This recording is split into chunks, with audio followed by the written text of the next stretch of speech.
أعوذ بالله من الشيطان اللعين الرجيم. بسم الله الرحمن الرحيم. إن الله وملائكته يصلون على النبي يا أيها الذين آمنوا صلوا عليه وسلموا تسليما.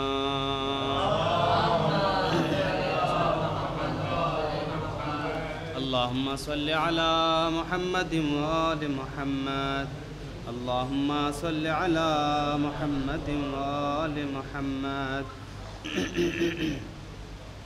روي عن فاطمة الزهراء سلام الله عليها أنها قالت دخل علي أبي رسول الله صلى الله عليه وآله وسلم في بعض الأيام وقال لي يا فاطمة إني لا أجد في بدني ضعفا، فقلت له أعوذك بالله يا أبت من الضعف، فقال يا فاطمة ائتيني بالكساء اليماني وغطيني به. قالت فاطمة سلام الله عليها فأتيته بالكساء وغطيته به وصرت أنظر إليه وإذا وجهه يتلألأ نورا كأنه البدر في ليلة تمامه وكماله.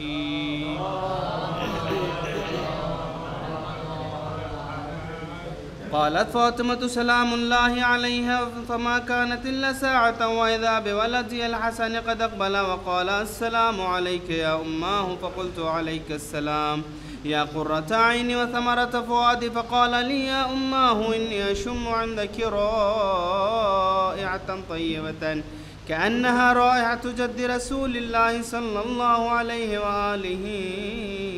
فقلت نعم إن جدك نائم تحت الكساء. فأقبل الحسن نحو الكساء وقال السلام عليك يا جداه. السلام عليك يا رسول الله، أتأذن لي أن أدخل معك تحت هذا الكساء؟ فقال له نعم قد أذنت لك. فدخل الحسن نحو الكساء عليه السلام معه تحت الكساء.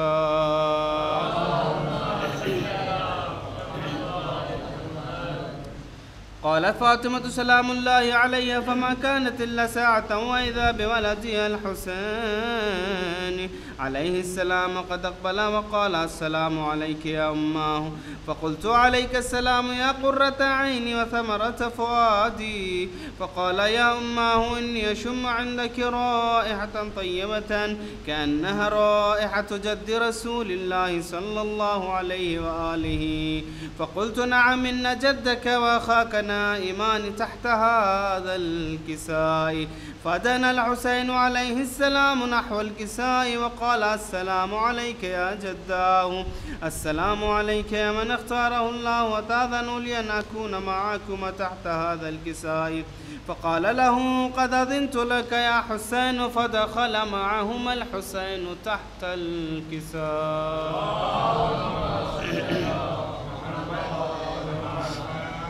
قالت فاطمة عليه السلام فما كانت إلا ساعة وإذا بأبي الحسن علي عليه السلام قد أقبل. فقال السلام عليك يا بنت رسول الله. فقلت عليك السلام يا أمير المؤمنين. فقال يا فاطمة إني أشم عندك رائحة طيبة كأنها رائحة أخي وابن عمي رسول الله. فقلت نعم ها هو مع ولديك نائم تحت هذا الكساء. فأقبل علي عليه السلام نحو الكساء وقال السلام عليك يا من اختاره الله، وتأذن لي أن أدخل معكم تحت هذا الكساء؟ قال نعم قد أذنت لك. فدخل علي معهم تحت الكساء. قالت فاطمة سلام الله عليها ثم أقبلت نحو الكساء وقلت السلام عليك يا أبتاه. السلام عليك يا رسول الله، أتأذن لي أن أدخل معكم تحت هذا الكساء؟ قال نعم قد أذنت لك. فدخلت معهم تحت الكساء.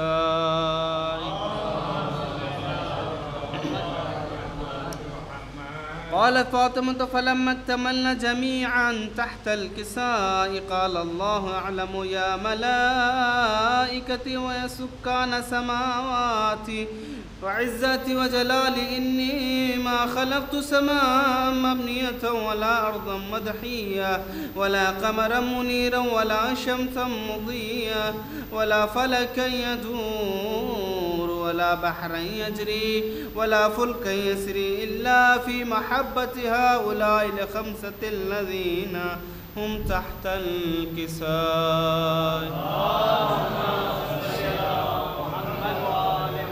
فقال جبرائيل يا ربي ومن تحت الكساء؟ قال الله تعالى هم أهل بيت النبوة ومعدن الرسالة وهم فاطمة وأبوها وبعلها وبنوها.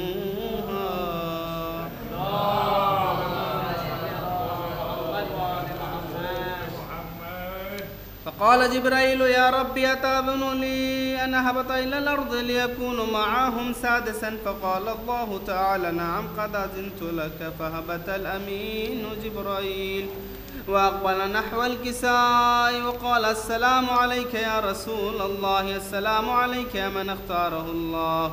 إن الله عز وجل يقرئك السلام ويخصك بالتحية والإكرام ويقول لك وعزتي وجلالي إني ما خلقت سماء مبنية ولا أرضا مدحية ولا قمرا منيرا ولا شمسا مضيا ولا فلكا يدور ولا بحرا يجري ولا فلكا يسري إلا لأجلكم ومحبتكم. وقد آذن لي أن أدخل معكم تحت هذا الكساء فهل تأذن لي أنت يا رسول الله أن أدخل معكم؟ فقال قد أذنت لك. فدخل جبرائيل معهم تحت الكساء.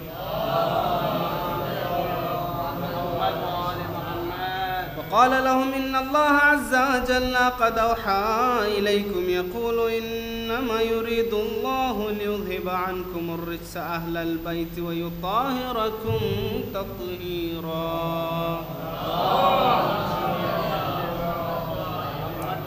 فقال علي عليه السلام يا رسول الله أخبرني ما لجلوسنا هذا تحت الكساء من الفضل عند الله تعالى؟ فقال النبي والذي بعثني بالحق نبي مصطفى بالرسالة نجيا ما ذكر خبرنا هذا في محفل محافل أهل الأرض وفيه جماعة من شيعتنا وفيهم مهموم إلا ونزلت عليهم الرحمة وحفت بهم الملائكة واستغفرت لهم إلى أن يتفرقوا.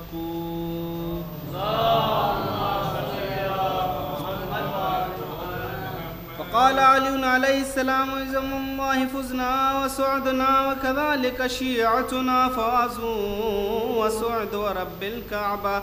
فقال رسول الله والذي بعثني بالحق نبي واصطفاني بالرسالة نجيا ما ذكر خبرنا هذا في محفل محافل الأرض وفيه جمع من شيعتنا وفيهم مهموم إلا وفرج الله همه ولا مغموم إلا وكشف الله غمه ولا طالب حاجة إلا وقضى الله حاجته. فقال علي إذا والله فزنا وسعدنا وكذلك شيعتنا فازوا وسعدوا في الدنيا والآخرة. اللهم صل على محمد وآل محمد. اللهم صل على محمد وآل محمد. اللهم صل على محمد وآل محمد. اللهم إني أسألك بحق محمد وأنت المحمود وبحق علي وأنت الأعلى وبحق فاطمة وأنت فاطر السماوات والأرض وبحق الحسن وأنت المحسن وبحق الحسين وأنت قديم الإحسان وبحق الأئمة التسعة الطاهرين من ذرية الحسين عليهم السلام. اللهم صل على محمد وآل محمد. ربنا تقبل منا إنك أنت السميع العليم. حدیث کے ساتھ سے جس کا آغاز جناب مولانا عشق صاحب نے کر دیا. سو اس خانی کے فرائض کو انجام دیں گے جناب معصوم ظفر صاحب اور کے ہمنوا. میں گزارش گزار ہوں جناب معصوم ظفر صاحب سے اور ان کے ہمنوا سے گوائیں اور سو اس خانی کے فرائض کو انجام دیں.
دو ہاتھ خدا نے ہم کو دیے، ہر ہاتھ میں ایک ایک نعمت دی. ایک ہاتھ میں عطرت کا دامن، ایک ہاتھ میں قرآن رکھتے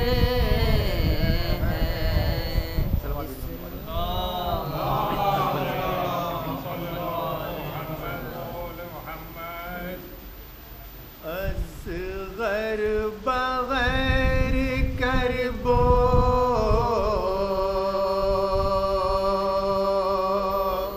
بلا نا تمام ہے.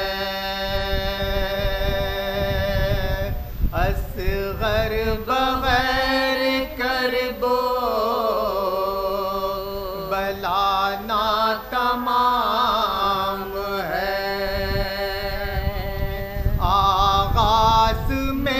سفر کے یہ شہ نے بتا دیا، کھا کر گلے پہ تیرے ستم شیر خان، کھا کر گلے پہ تیرے ستم شیر خان، کربلا میں جنازہ اٹھا دیا. اصغر بغیر کربو. فاتحہ.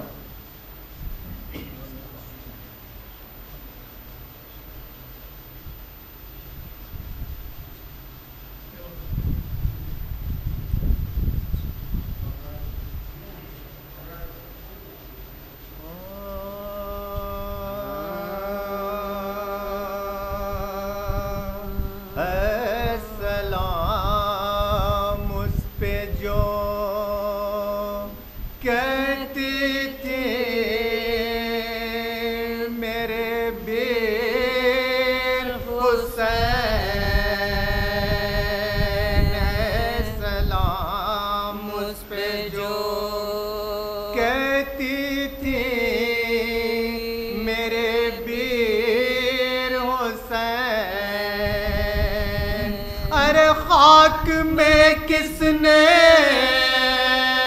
ملا دی تیری تصویر حسین. ہے سلام اس پہ جو کہتی تھی میرے بیر حسین. تم تو پردیس میں سر اپنا کٹا کر سوئے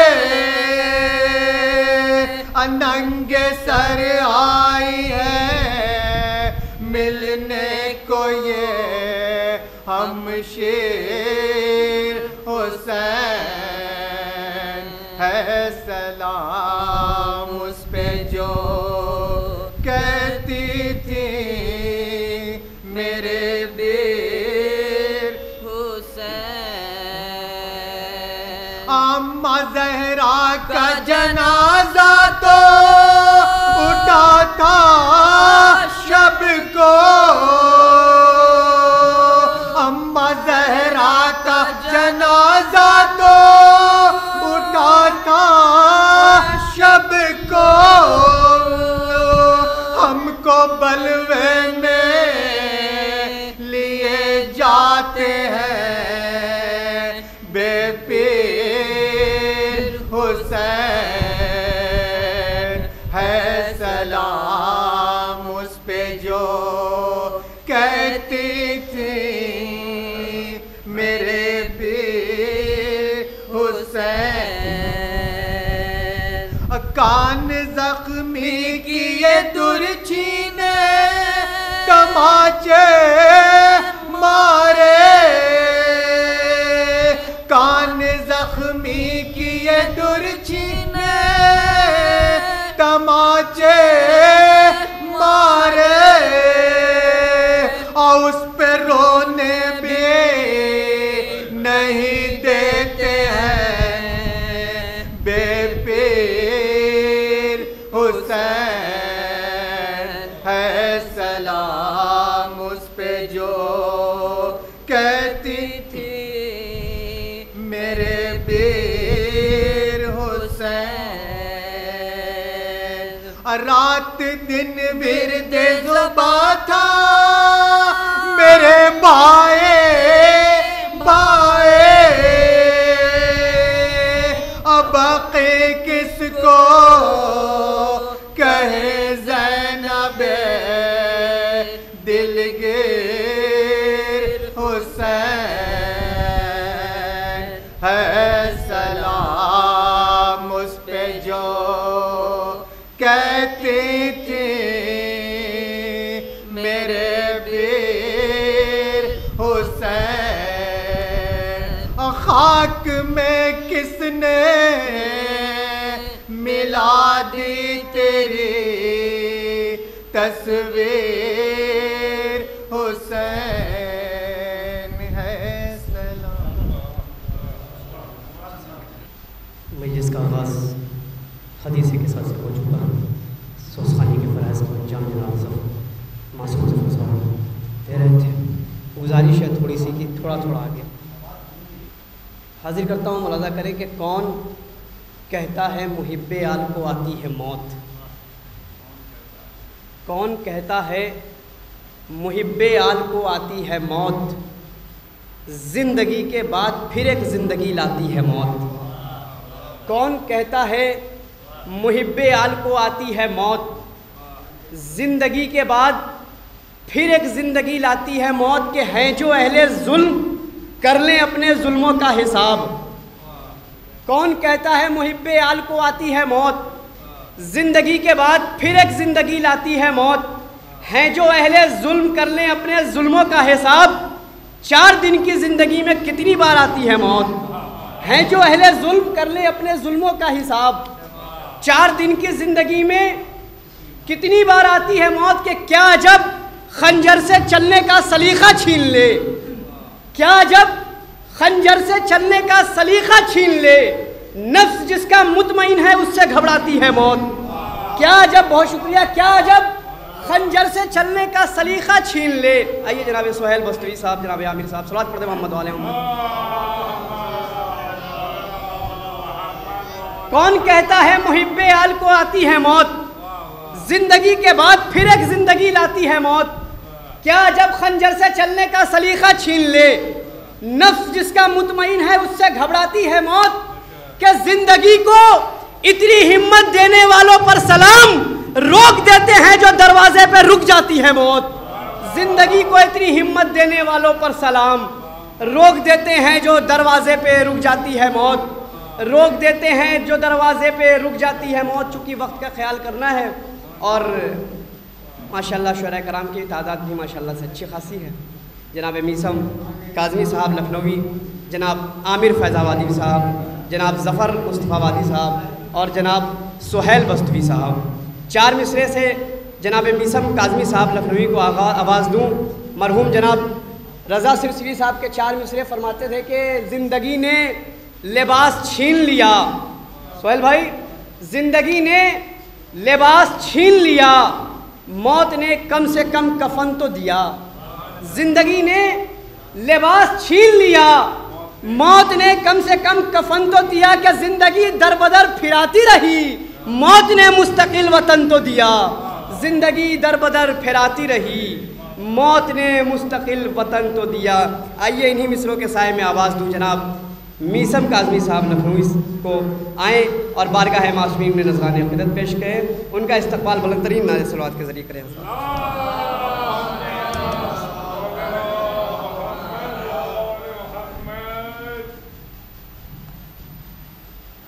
میں بہت اختصار کے ساتھ ایک مطلع چند شعر، کیونکہ آج مجھے اپنے بھائی سہیل بھائی کو سننا ہے بہت عرصے بعد، اور میں خود بھی بہت پسند کرتا ہوں، ان کو بہت چاہتا ہوں، بہت سنتا بھی ہوں. ماشاءاللہ بہت اچھا پڑھتے ہیں. اور ہمارے عامر بھائی ایک مطلع چند شعر ملا رکھوں میں. چل یہ قطرہ قطرہ آنسو رفتہ رفتہ ہو ہی جائے گا. یہ قطرہ قطرہ آنسو رفتہ رفتہ ہو ہی جائے گا. یہ قطرہ قطرہ آنسو رفتہ رفتہ ہو ہی جائے گا. سمندر سے محبت ہے تو دریا ہو ہی جائے گا.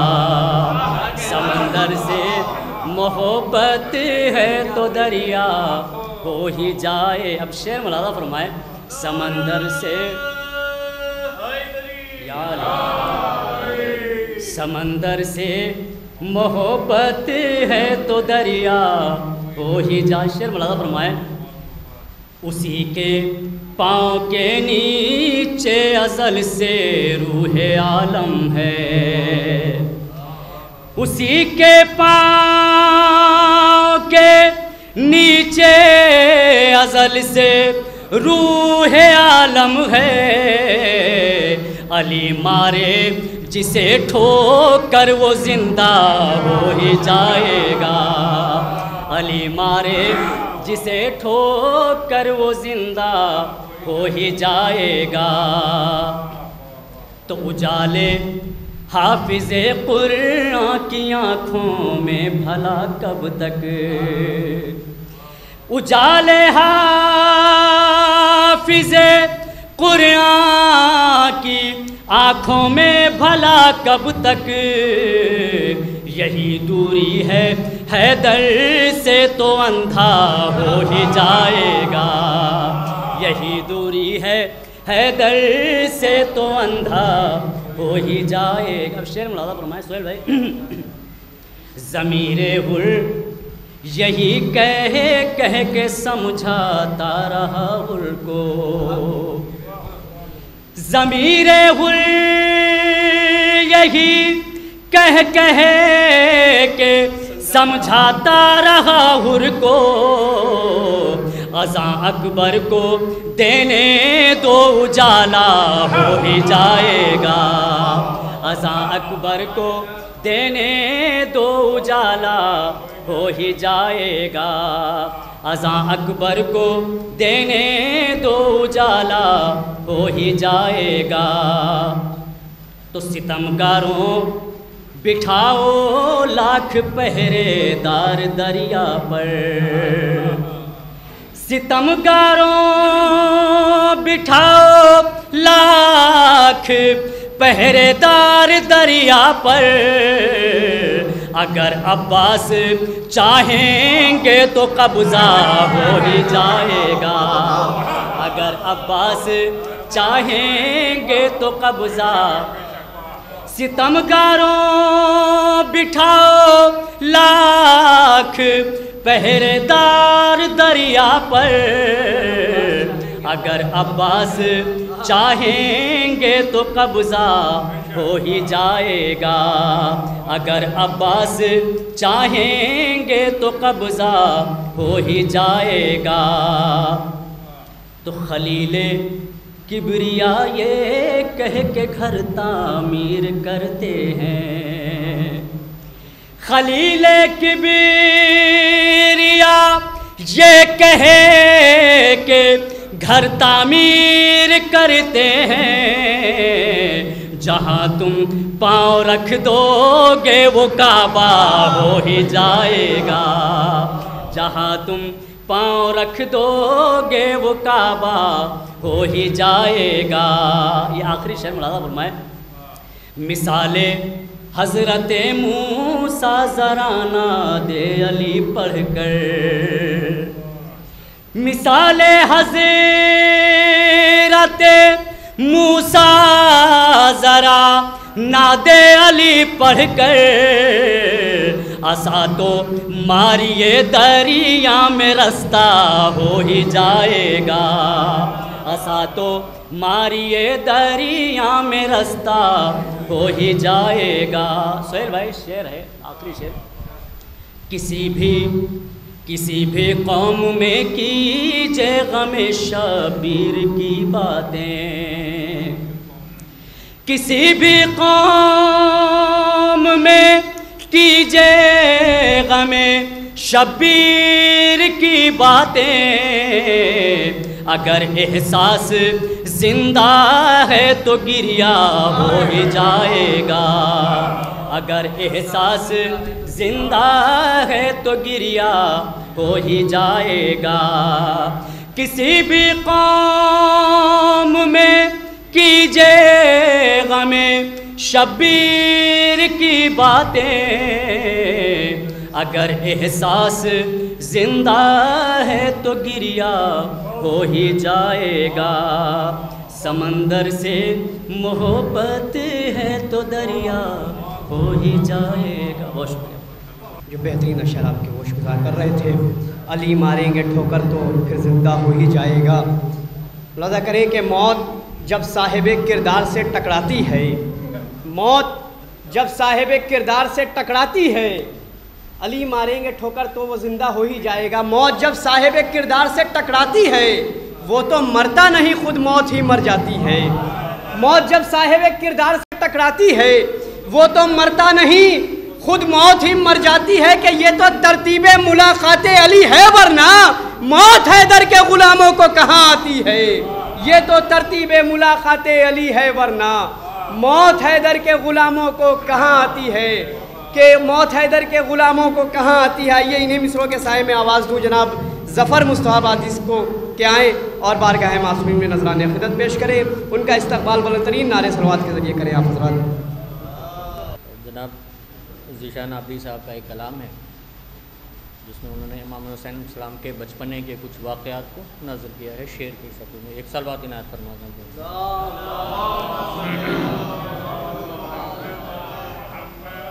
کہ کم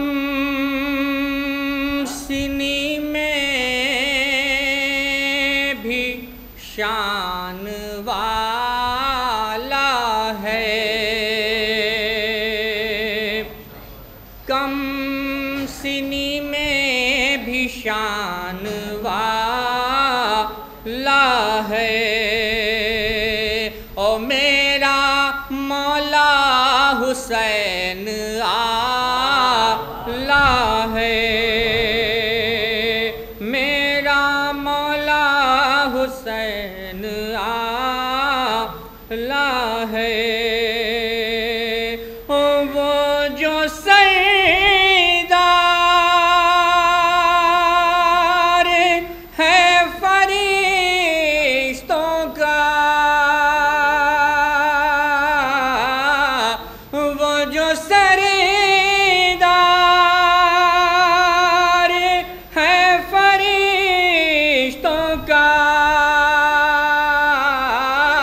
اسی کا جھولا جھلانے والا ہے، اس کا جھولا جھلانے والا ہے۔ اور یہ شعر دیکھیں گے بطور خاص کہ مل گیا ہے حسین کے در سے، مل گیا ہے حسین کے در سے، اب تو فطر سے کا پر نرالا ہے، اب تو فطر اس کا پر نرالا ہے۔ اور شیخ مانگے سند غلامی کی، شیخ مانگے سند غلامی کی،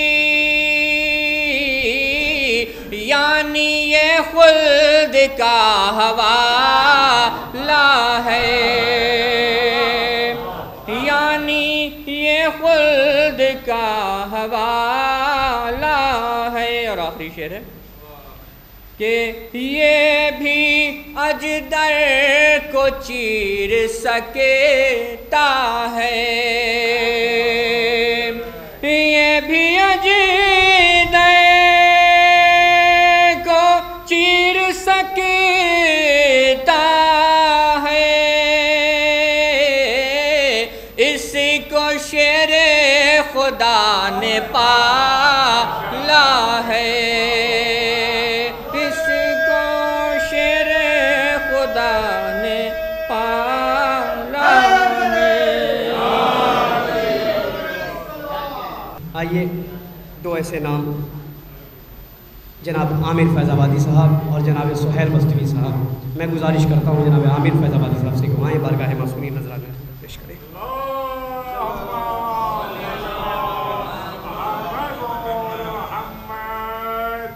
بہت ہی اختصار کے ساتھ، وقت کی بہت کمی، ایک مطلع ایک شعر، ایک سلوات پڑھنے باوجود قلم۔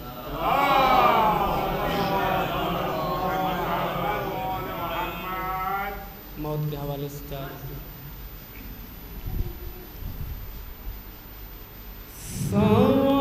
سوارو چہرے کو فرمان سرمدی کی طرح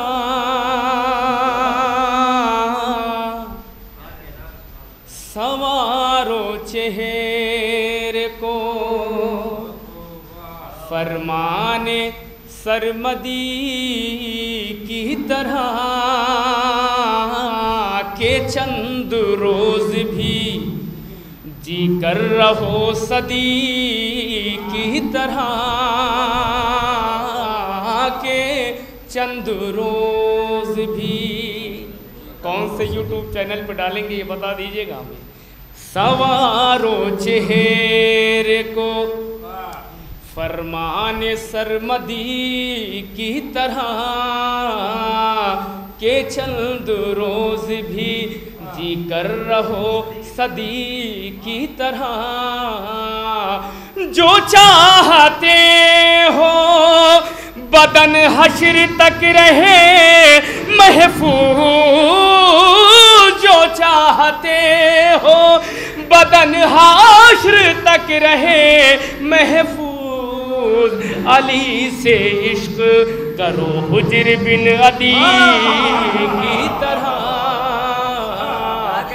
علی سے عشق کرو حجر بن عدی کی طرح، علی سے عشق۔ اور آخر میں ایک مطلب چند شعر اور ایک سلوات پڑھتے باوجود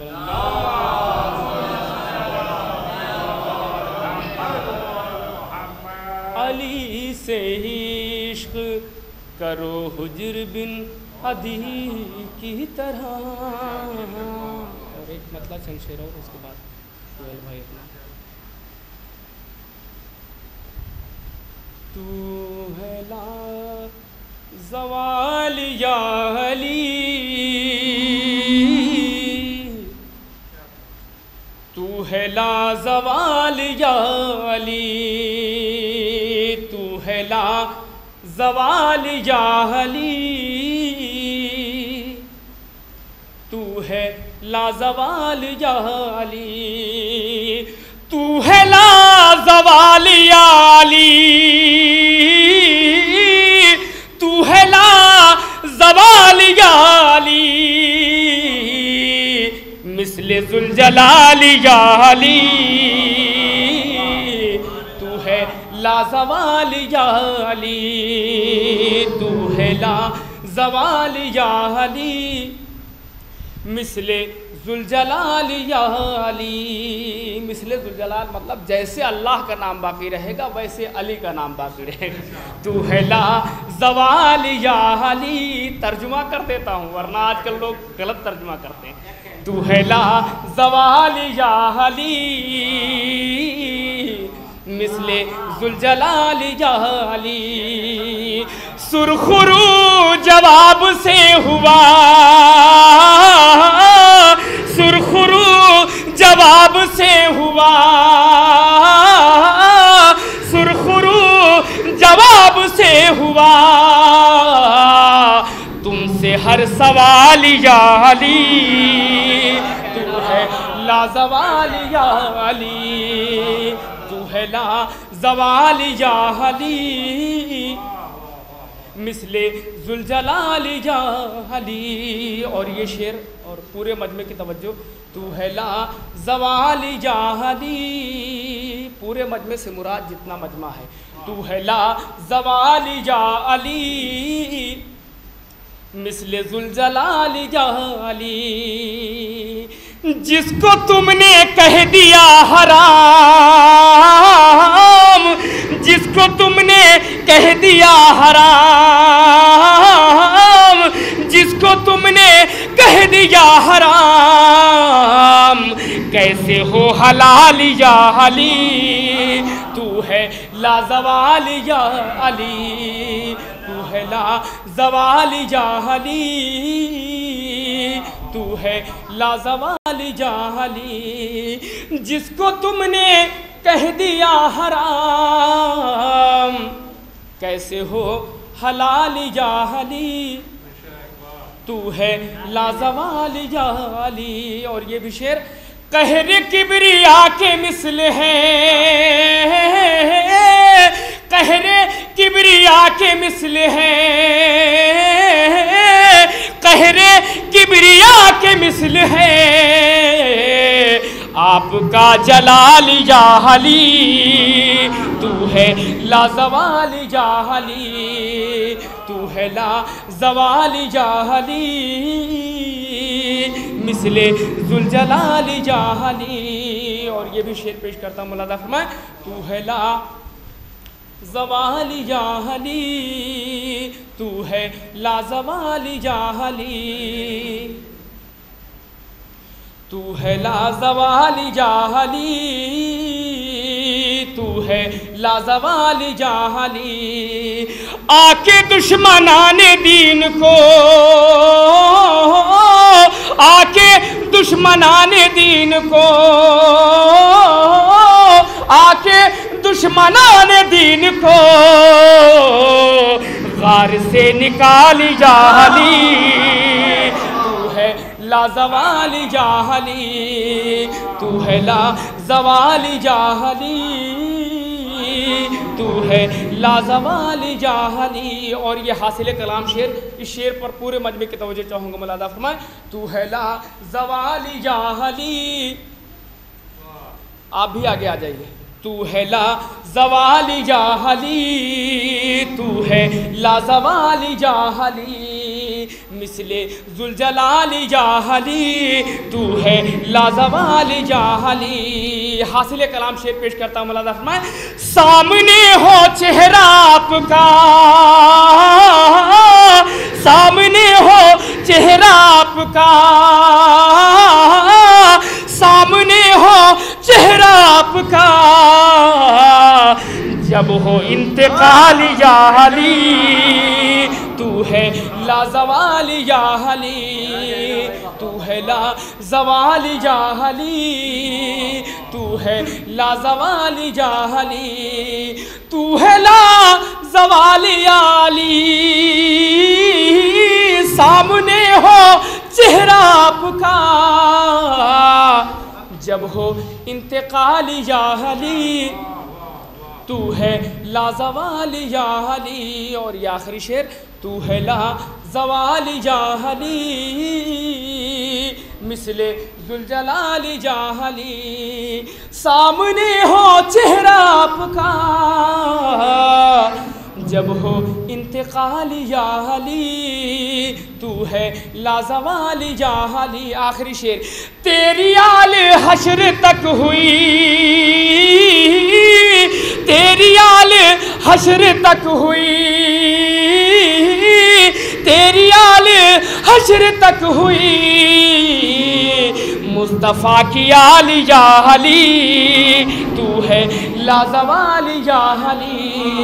ارے عامر سخن بناتی ہیں تیری دیکھ بھال یا علی، تو ہے لازوال یا علی، سامنے ہو چہرہ آپ کا جب ہو انتقال یا علی۔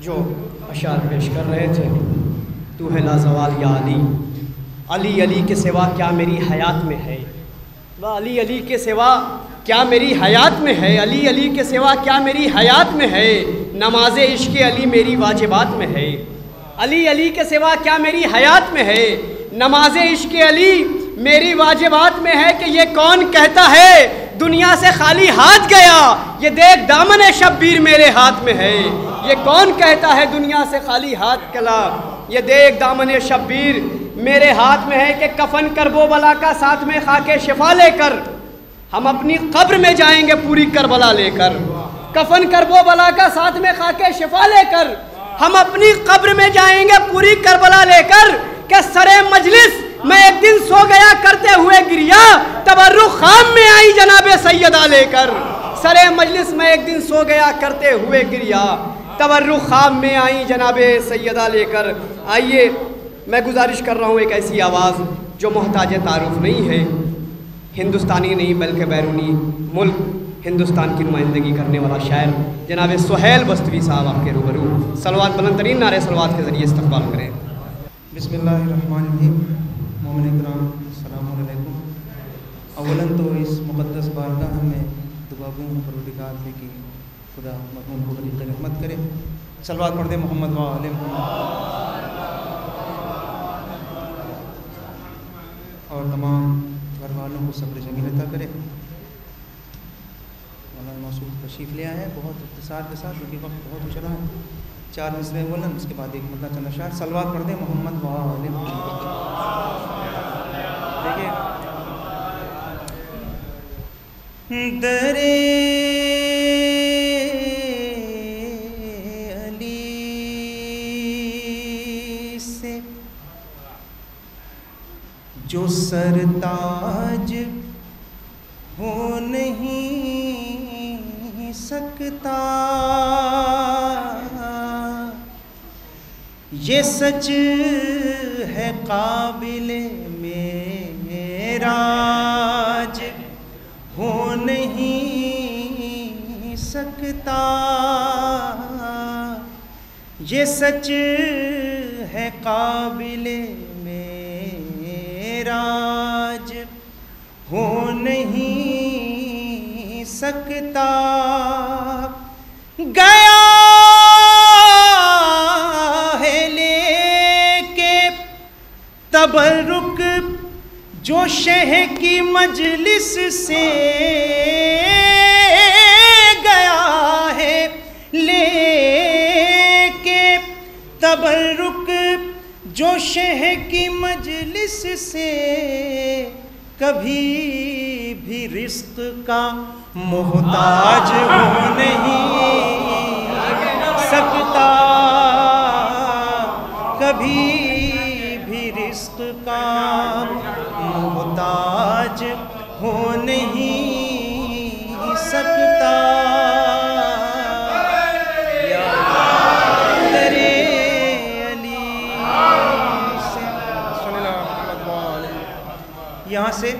ایک مطلع اور ایک کلام کے چند اشعار. ایک مصرع تھا کہ بے کس کی روز حشر ضمانت حسین ہے. بے کس کی روز حشر ضمانت حسین مطلع ہے اور چند اشعار کی زحمت. ایک بار اور صلوات پڑھیں. میں جلدی جلدی شعر حاضر کر لیتا ہوں. ہر ذہن میں یہ گردشیں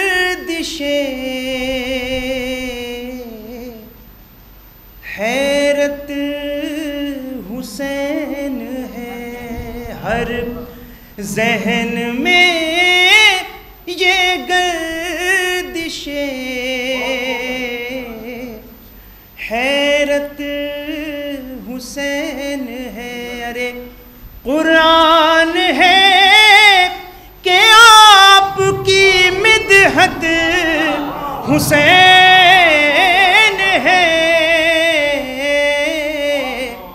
ہر ذہن میں یہ گردشیں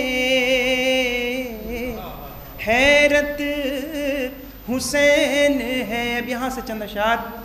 فطر اس کو بخشتے ہو تو راہب کو دیتے ہو. فطر اس کو بخشتے ہو تو راہب کو دیتے ہو. ہاتھوں میں کیا نظام مشیت حسین ہے.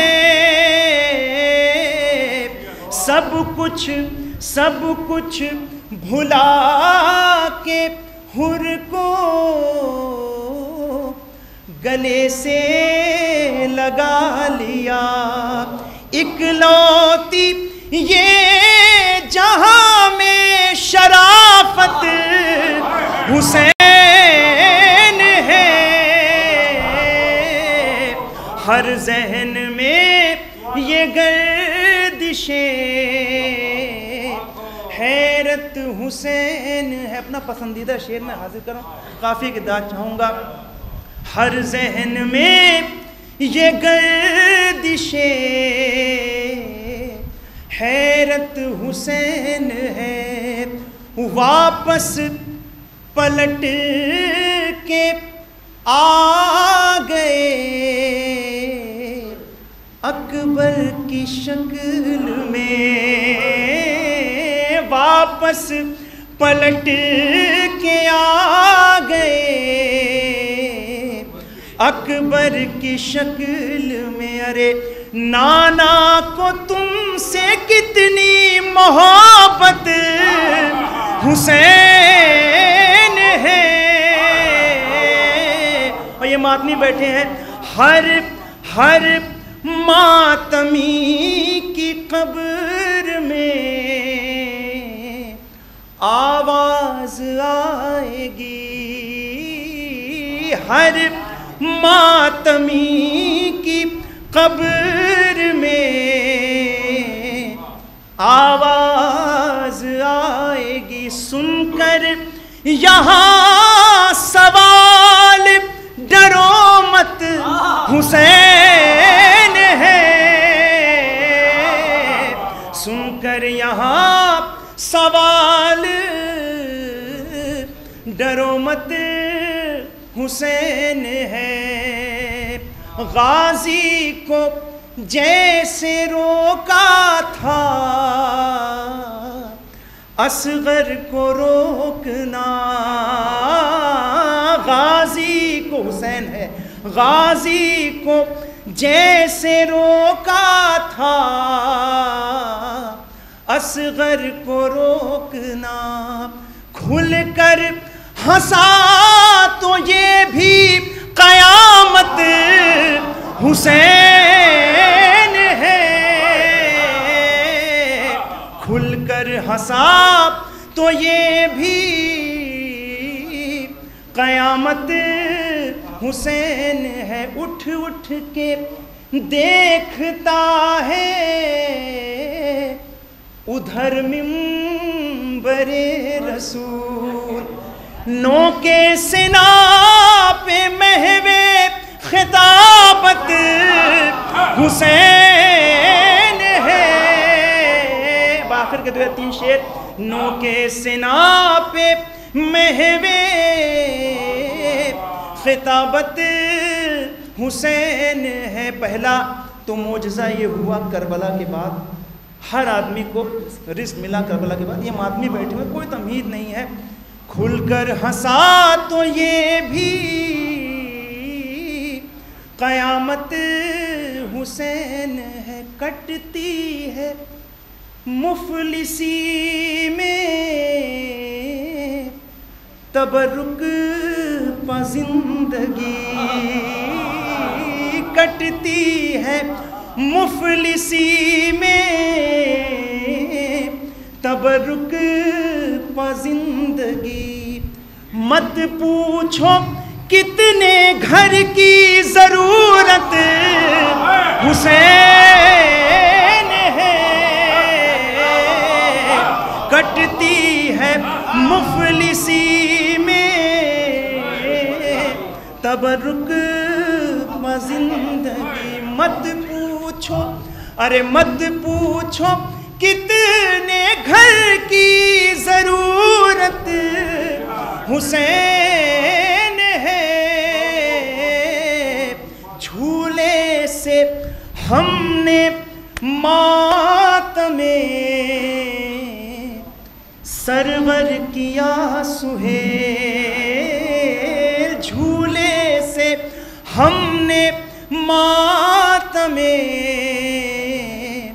سرور کیا سہیل. جانے ہماری پہلی محبت حسین ہے.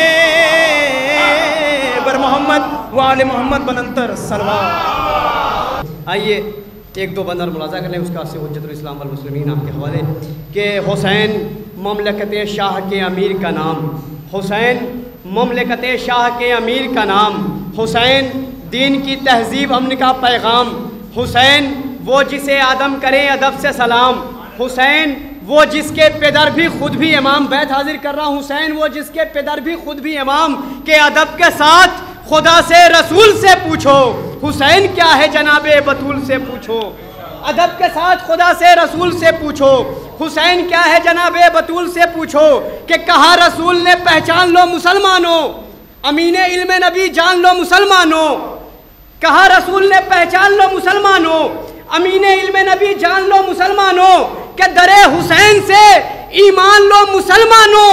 یہ میری جاں ہے اسے جان لو مسلمانوں. جو اس سے بغض رکھے بے دلیل ہوتا ہے. میرے حسین کا دشمن ذلیل ہوتا ہے. جو اس سے بغض رکھے بے دلیل ہوتا ہے. میرے حسین کا دشمن ذلیل ہوتا ہے. آئیے 4 مصرے سے مولانا کا استقبال کروں. جناب قیس گوپال پوری صاحب کے 4 مصرے وہ فرماتے ہیں کہ زینت دین الہی ہیں ہمارے علماء. زینت دین الہی ہیں ہمارے علماء. لشکر حق کے سپاہی ہیں ہمارے علماء. زینت دین الہی ہیں ہمارے علماء. لشکر حق کے سپاہی ہیں ہمارے علماء کہ ان کی ٹھوکر پہ حکومت کو بدلتے دیکھا.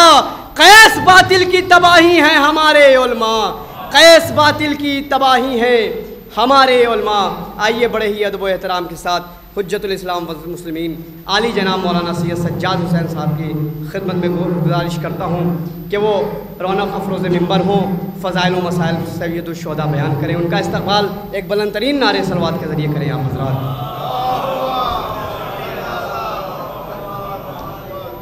رحم اللہ من قرأ الفاتحہ. بسم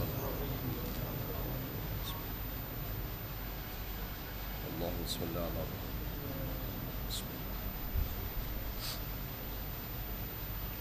رب العالمین صراط المستقیم. بسم اللہ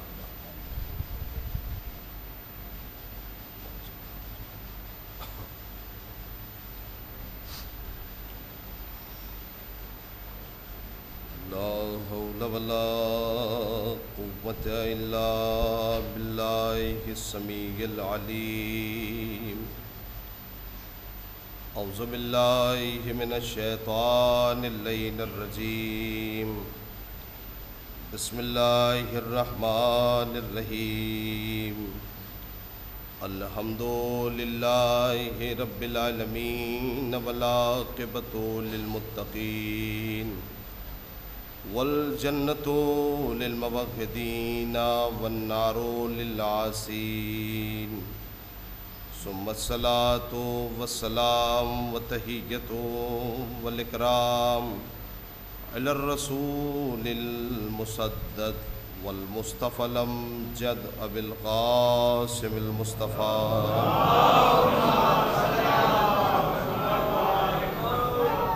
وأهل بيته الطيبين الطاهرين المعصومين المظلومين ولعنة الدائمة الباقية ولا أعدائهم وقتلتهم ومنكري فضائلهم أجمعين أما بعد قالت فاطمة الزهراء سلام الله عليها بسم الله الرحمن الرحيم من أسعد إلى الله خالص عبادته أحبط الله إليه أفضل مصلحته صلی اللہ علیہ محمد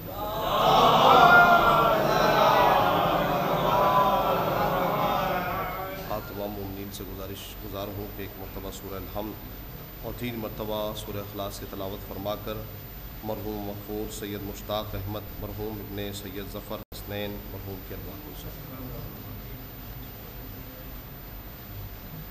اللہم صلی علی رب العالمین الرحمن الرحیم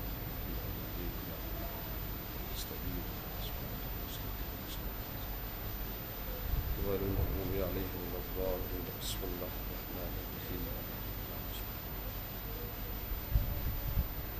اللہم صل علی محمد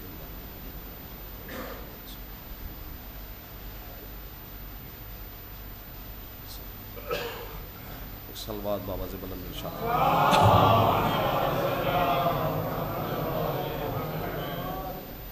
حضرات گرامی قدر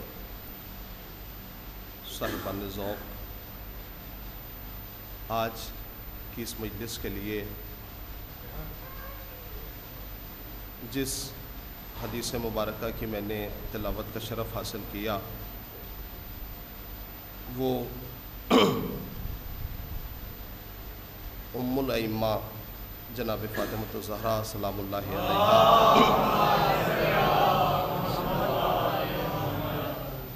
کا ایک ایسا قول کہ جو انسان کی زندگی سنوارنے کے لیے کافی حد تک مددگار ثابت ہوتا ہے۔ بی بی دو عالم آواز دے رہی ہیں من اسعد الی اللہ خالص عبادتہ، جو بندہ بھی اپنی خالص عبادتوں کو اللہ تک بھیجے گا، من اسعد الی اللہ خالص عبادتہ احبط اللہ الیہ افضل مصلحتہ، تو اللہ اس خالص عبادت کے عوض میں اس بندے کے لیے بہترین مصلحت کا نزول فرمائے گا۔ یعنی جناب زہرا ببانگ دہل انسانیت سے کہنا چاہتی ہیں کہ اللہ اس عبادت کو قبول فرماتا ہے کہ جس عبادت میں خلوص پایا جاتا ہو، یعنی بندے کی جس عبادت میں خلوص نہ ہو اللہ اس عبادت کو قبول کرنے کو تیار نہیں ہے۔ یہ اس قول کا ظاہری ترجمہ تھا جو میں نے آپ کے حوالے کیا۔ اب جو ایصال ثواب کا ماحصل ہے وہ آپ کی خدمت میں پڑھنے جا رہا ہوں۔ جناب فاطمہ پوری انسانیت سے ہم کلام ہیں اور کہہ رہی ہیں کہ تمہاری وہی عبادتیں قابل قبول ہوتی ہیں کہ جن عبادتوں میں خلوص پایا جاتا ہے۔ اچھا، یہ سارا ماجرا ماشاءاللہ بزرگان مجھ سے بہتر جانتے ہیں، میں ان کے سامنے ان کی عدالت میں رکھنا چاہتا ہوں اپنی گفتگو۔ حضور آج کے اس مخلوط دور میں اور ملاوٹی دور میں خلوص کو ثابت کیسے کیا جائے؟ دیکھیے میں ایک ایک لفظ کا ذمہ دار ہوں، اور جو میں آپ کی خدمت میں پڑھنے جا رہا ہوں انشاءاللہ میں خود چاہتا ہوں کہ ایسی مجلس ہو جو نوجوانوں کی سمجھ میں آئے۔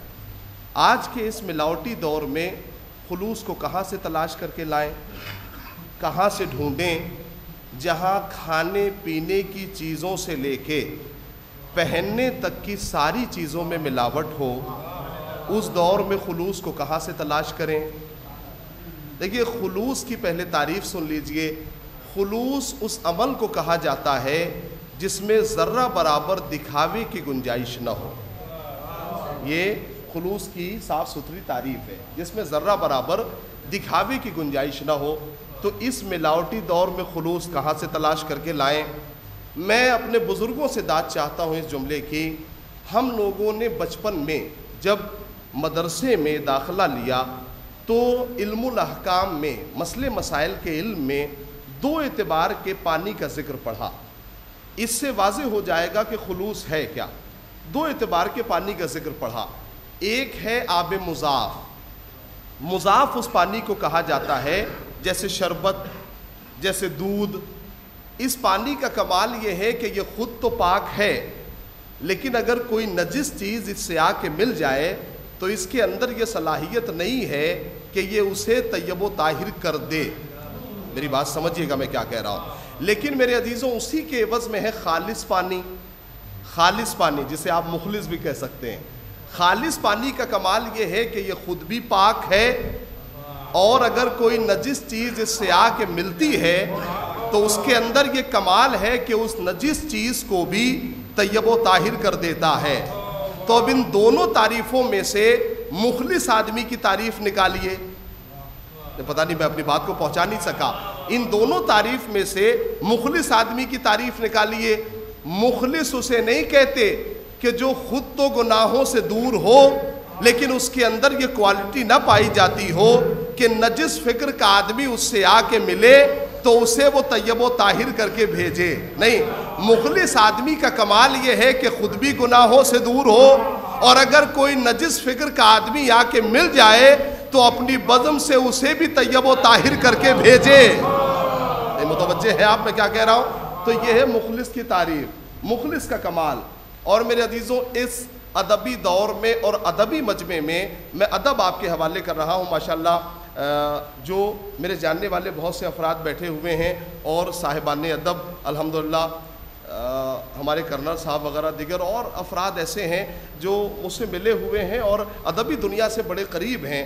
میں ایک بات جانتا ہوں حضور، میں اپنے پہلے جملے پہ قائم ہوں کہ آج کے اس ملاوٹی دور میں خلوص کہاں سے تلاش کریں؟ کھانے پینے کی کوئی چیز ایسی نہ ہوگی آپ کو بازار میں کہ جو خالص ملتی ہو، مخلص کوئی چیز نہیں ملتی، ہر چیز میں ملاوٹ ہے، ہر چیز میں ملاوٹ ہے۔ اسی لیے آج کے دور میں اگر کسی کو خالص گھی نصیب بھی ہو جائے نا تو یقین جانیے کہ اس کا پیٹ خراب ہو جائے گا۔ کیوں خراب ہو جائے گا؟ کہا اس لیے کہ اصل ہمارے وجود کو برداشتی نہیں ہے۔ میں کیا کہنے جا رہا ہوں للہ سمجھیے گا اس جملے کو۔ اصل ہمارے وجود کو برداشتی نہیں ہے، اصل ہمیں اچھا ہی نہیں لگتا۔ جیسے اصل ہمارے وجود کو برداشت نہیں ہے، جیسے کھانے میں ہم اصلی چیزیں کھانے کی عادی نہ رہے، اسی طریقے سے دین بھی وہی اچھا لگتا ہے جس میں ملاوٹ ہو۔ نہیں، میں آپ کے ادب میں آپ کے حوالے کر رہا ہوں، دین بھی وہی اچھا لگتا ہے جس میں ملاوٹ ہو، جو مخلوط ہو۔ اسی لیے جب کوئی دین کی بات ہم سے کرتا ہے تو ہم فوراً اس سے کہتے ہیں کہ ہماری سمجھ میں نہیں آیا، ہماری عقل کے مطابق یہ رہا ہوگا، ہماری عقل کہتی ہے کہ ایسے رہا ہوگا۔ میرے بھائی، نہ تو ہماری حیثیت دین میں ہے، نہ ہمارے عقل کی حیثیت دین میں ہے۔ بھائی ملاحظہ فرمائیے گا، نہ میری کوئی حیثیت ہے اسلام میں، نہ میری عقل کی حیثیت ہے اسلام میں۔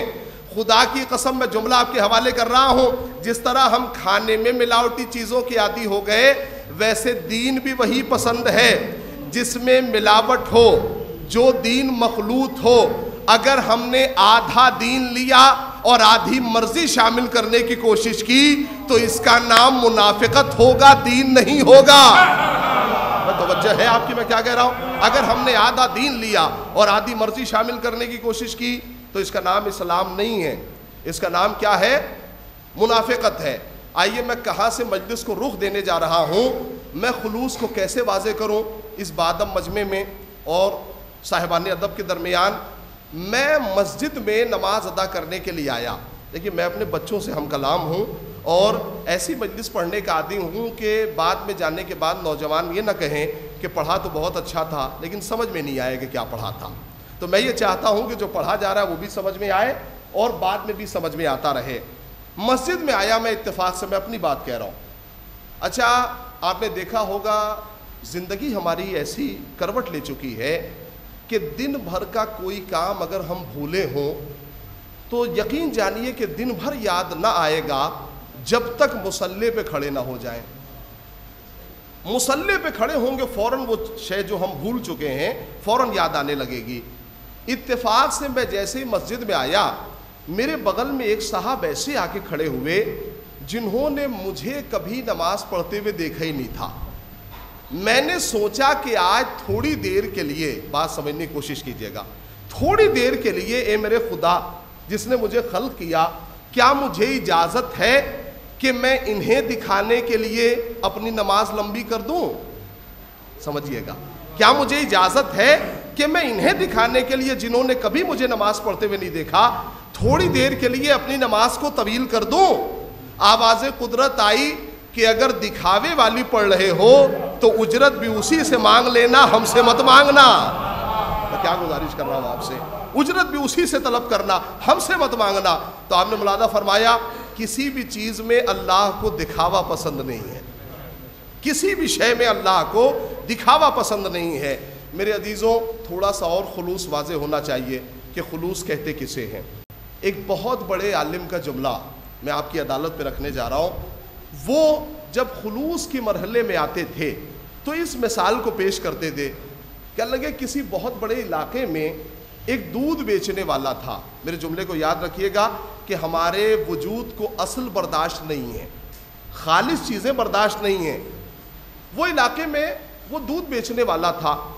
تھوڑے ہی دن کے بعد اس نے 2-4 دن تک تو جو ہے وہ خالص دودھ لوگوں کو پلایا, لیکن آہستہ آہستہ جب لوگوں کے پاس کوئی آپشن ہی نہیں تھا تو اس نے ملاوٹی اور مخلوط دودھ لوگوں کو پلانا شروع کر دیا. کچھ ہی دنوں کے بعد پورا محلہ اسی دودھ کا عادی ہو گیا. اب لوگوں کو دوسرا دودھ اچھا ہی نہیں لگتا تھا. ہمارے یہاں اپنا کام تو لوگوں کو اچھا لگتا ہے اور انتظار میں رہتے ہیں کہ دوسرے آدمی کا بزنس کب جو ہے وہ ڈاؤن کر دیں, کب ڈیمیج کر دیں, یہ ہماری فکر جانتی ہے.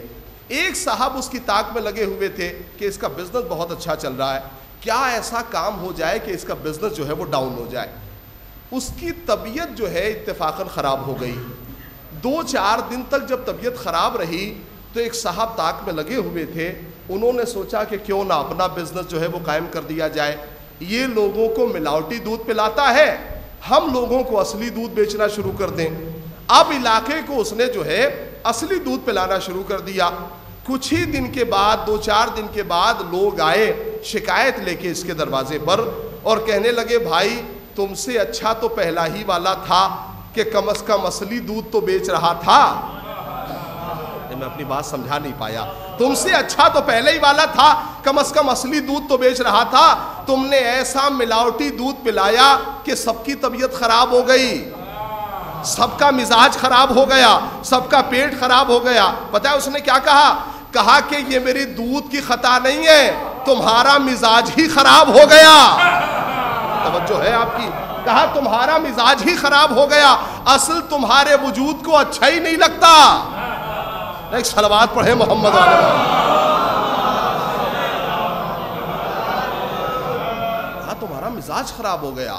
لہٰذا میرے عزیزوں جب بھی معاملہ اسلام کا ہو تو اسلام کی تعریف میں یہی بتایا گیا الاسلام هو التسلیم. اسلام میں چوں چرا کی گنجائش نہیں ہے.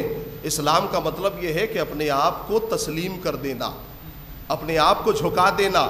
اب جو شریعت کہے گی اسے ماننا پڑے گا, جو اسلام کہے گا اسے ماننا پڑے گا. میں بہت صاف ستھری بات آپ کی خدمت پہ پیش کر رہا ہوں.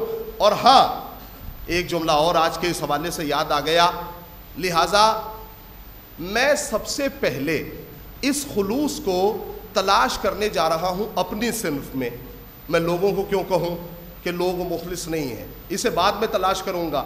سب سے پہلے میں دیکھوں کہ ہم میں کتنے مخلص لوگ ہیں، یعنی شاعری کی دنیا ہو یا ذاکری کی دنیا ہو. آپ دیکھیے پہلے اپنے آپ کو کہنا چاہیے، اس کے بعد جو ہے وہ قوم ذمہ دار ہے. تو آئیے میں دیکھوں کہ سب سے پہلے شاعری کی دنیا میں کتنے لوگ مخلص ہیں اور کتنے لوگ جو ہے وہ اخلاص سے کام لیتے ہیں. توجہ فرمائیے گا ایک ایک جملے کے اوپر. دیکھیے اخلاص کا مطلب یہ ہے جس میں کوئی شے ملاوٹ نہ ہو، یعنی ہمیشہ وہ چیز خالص ہو. تو آئیے سنیے اخلاص کہتے کسے ہیں. امام جعفر صادق علیہ السلام کے دور میں، دل لگائیے گا، امام صادق کے دور میں مولا کے ایک چاہنے والے نے، دیکھیے اس کے بعد کا مرحلہ ہے، پتہ نہیں آج کے مرحلے میں شاید مجلس تمام ہو جائے، انشاءاللہ آئندہ دور میں مومنوں کے اخلاص کو تلاش کیا جائے گا. سب سے پہلے شاعروں کا اخلاص، پھر ذاکروں کا اخلاص. ملاحظہ فرمائیے. تو امام کے دور میں اس چاہنے والے نے کہا کہ میں امام کے لیے کچھ شعر کہنا چاہتا ہوں جو خالص مولا کے لیے ہو، اس میں ذرہ برابر کوئی شامل نہ ہو. توجہ فرمائیے گا. دیکھیے میں کہوں گا کچھ اور، پس منظر آپ سمجھیے گا اس کا کیا ہوگا. توجہ فرمائیے گا، اور خاص طور سے شورا کرام سے توجہ چاہ رہا ہوں. امام کے لیے اس نے 6 مصرے کہے، اور کہنے کے بعد بیچارہ غریب آدمی تھا، یہی سوچتا رہا کہ مدینہ بہت دور تھا وہاں سے، تو سوچتا رہا کہ مدینہ جانے کا پیسہ تو ہے نہیں، تو میں مولا کو اپنی زبان سے جا کے سناؤں کیسے. تو اس نے کہا کہ اپنی جیب میں اشعار کہہ کے رکھ لیا، اور کہا کہ جب مولا پیسہ عنایت کریں گے، مدینے جانے کا خرچ عنایت کریں گے، تو میں مولا کو جا کے سنا دوں گا. میرے عزیزوں اس نے جیب میں رکھا، تاریخی مشاہدہ ہے، اور رکھنے کے بعد اپنی جیب کو سل لیا اور اپنے گھر میں ایک دیوار پہ آویزہ کر دیا. میں مدتوں سوچ رہا تھا کہ بھائی مصرے کہے تو صحیح، لیکن اپنی جیب میں کیوں رکھا، اور جیب رکھنے کے بعد سلا کیوں، گھر اسی کا ہے تو پھر چوری ہونے کا بھی خدشہ نہیں ہے. نہیں، اسے اس بات کا اندیشہ تھا کہ اشعار کی چوری آج ہی کے زمانے میں نہیں ہوتی. نہیں، بات سمجھیے میں کیا کہہ رہا ہوں. کہنے لگے حضور ادب تو ادب ہے، اسے کس زبان میں پیش کیا جائے آپ بہتر جانتے ہیں. اشعار کی چوری پہلے زمانے میں بھی ہوا کرتی تھی، اور یقین جانیے شعر کہنے والے جتنے ہیں وہ سب ممبر سے نیچے ہیں، اور شعر جتنے پڑھنے والے ہیں وہ سب ممبر کے اوپر ہیں. توجہ فرما رہے میں کیا کہہ رہا ہوں. شعر کہنے والے، میں لکھنؤ کے ادب میں آپ کو سمجھانے کی کوشش کر رہا ہوں، پڑھنے والے سب اوپر ہیں، کہنے والے سب نیچے ہیں. حضور اس نے شعر جو ہے اپنے اشعار کو اپنی قمیص میں آویزہ کر دیا. اب کرنے کے بعد ایک زمانے کے بعد مولا نے اسے پیسہ عنایت کیا مدینے جانے کا خرچ. توجہ فرمائیے.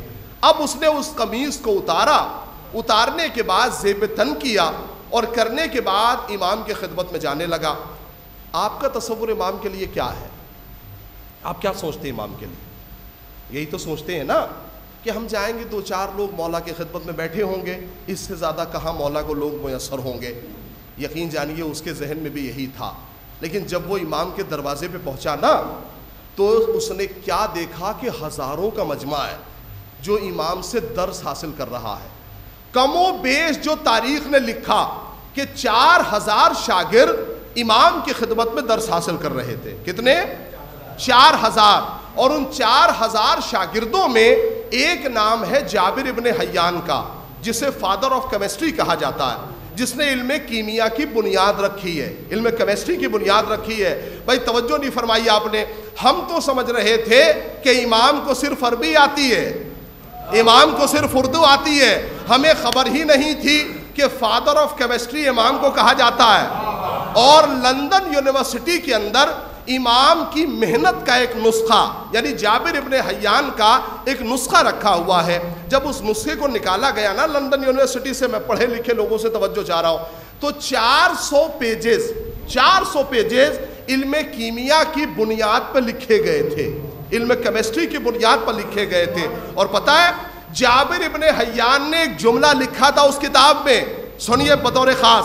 جابر ابن حیان نے لکھا تھا کہ امام نے پڑھایا تو بہت تھا، امام نے سکھایا تو بہت تھا، میں نے جتنا سمجھا ہے اتنا لکھا ہے. نہیں متوجہ نہیں آپ میں کیا کہہ رہا ہوں. امام نے پڑھایا تو بہت تھا، میں نے جتنا سمجھا، توجہ ہے، میں نے جتنا سمجھا میں نے اتنا تحریر کیا. اب میں دیکھنا چاہتا ہوں کون کتنا جلدی نوجوان اس جملے کو سمجھتا ہے. امام نے بہت پڑھایا تھا, امام نے بہت سکھایا تھا, میں نے جتنا سمجھا, توجہ فرمائیے گا, میں نے اتنا تحریر کیا.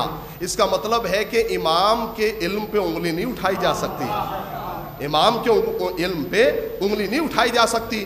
ہم سمجھ رہے تھے کہ امام کو صرف اردو آتی ہے, امام کو عربی آتی ہے. توجہ فرمائیے میں کیا کہہ رہا ہوں میرے عزیزوں. جابر ابن حیان جو امام کے مکتب کا درس حاصل کیا ہوا, ایک بہت بڑی کتاب کا حوالہ آپ کی خدمت میں عرض کرنے جا رہا ہوں. مدینۃ المعاجز ہے کتاب کا نام.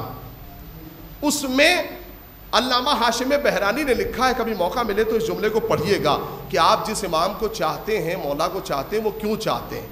امام ہماری محبت کا نام نہیں ہے, امام دین کی ضرورت کا نام ہے, ہماری محبت کا نام نہیں ہے, اسلام کی ضرورت کا نام ہے. میرے عزیزوں, جابر ابن حیان نے وہ بات ایک طرف, علامہ ہاشم بہرانی نے اپنی کتاب میں لکھا کہ ایک دن امام جعفر صادق اپنے حجرے سے نکلے.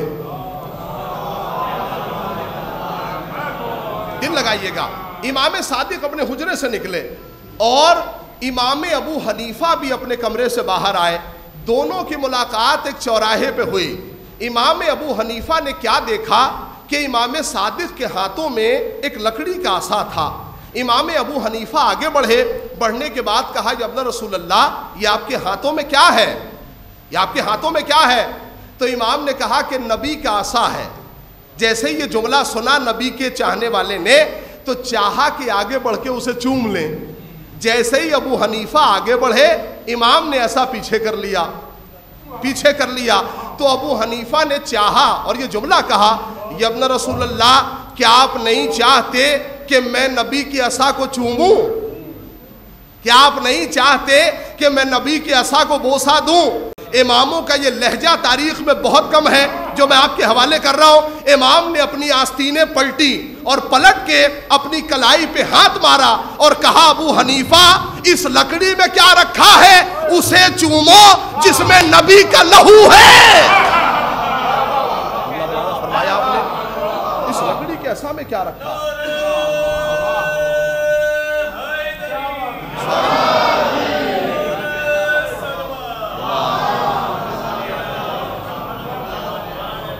امام نے کہا کہ اس لکڑی میں کیا رکھا ہے, اسے چومو جس میں نبی کا, مرادہ نہیں فرمایا آپ نے, اسے چومو جس میں نبی کا لہو ہے. اب میں صاحبان ادب کے حوالے پوری کتاب ایک طرف اور میرا یہ جملہ ایک طرف. امام کے مکتب کے پڑھائے ہوئے بہت سے ایسے ہیں جنہوں نے پڑھا تو یہاں ہے لیکن امام وہ دوسرے مکتب کے ہیں. نہیں, میں نے بڑا ادبی جملہ کہا ہے میرے عزیزوں, بہت ادبی جملہ کہا ہے, اور اس جملے کو سمجھیے گا للہ. امام کے مکتب میں بہت سے ایسے پڑھے ہوئے ہیں جنہوں نے پڑھا تو یہاں لیکن امام دوسرے مکتب کے ہیں. کون؟ امام ابو حنیفہ کہاں تعلیم حاصل کی, امام صادق کے یہاں. امام کس مکتب کے ہیں, حنفی مسلک کے. اور صرف امام نہیں ہے, تاریخ میں ایک جملہ بڑے سنہرے حرفوں سے لکھا ہے کہ لولا سناتان لہلک النعمان, اگر میں 2 سال یہاں نہ پڑھتا تو ہلاک ہو جاتا. یہ جملہ سنیے تاریخ کا, اگر میں 2 سال نہ پڑھتا تو ہلاک ہو جاتا. نہیں, پھر دوہرا رہا ہوں, اگر میں 2 سال یہاں نہ پڑھتا تو ہلاک ہو جاتا. بھائی اس جملے کو آپ نے اس کی گرماہٹ محسوس نہیں کی, اس جملے کو کسی جملے سے ملائیے, اس آہنگ کو کسی آہنگ سے ملائیے, اس ٹون کو کسی ٹون سے ملائیے. صرف ابو حنیفہ نے نہیں کہا, ان کے بزرگوں نے بھی یہی کہا کہ اگر علی نہ ہوتے تو ہلاک ہو جاتا. صلوات پڑھے محمد والا.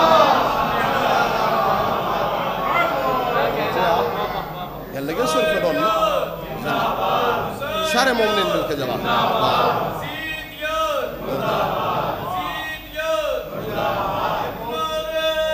جزاک اللہ.